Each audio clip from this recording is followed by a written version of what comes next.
তুমি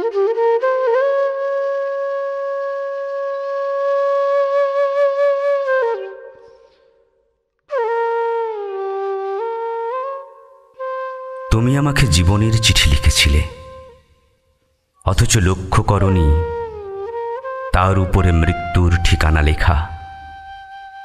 আমাদের এই ধান মাঠ, পায়ে চলা পথ, মাটির দেওয়ালে মায়ের হাতের আলপনা, কোনো ক্রমেই বেঁচে থাকার নিঃশ্বাস ঝলসে যাচ্ছে তোমার ঐশ্বর্যের আগুনে।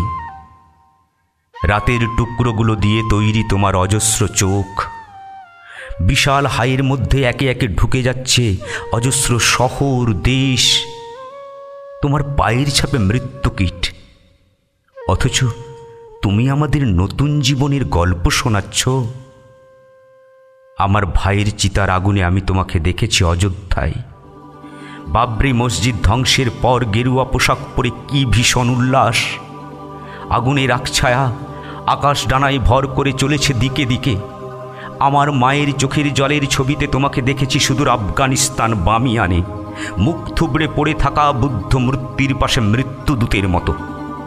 বহুরূপী, তুমি আমাকে শেখাচ্ছ বেঁচে থাকার গল্প।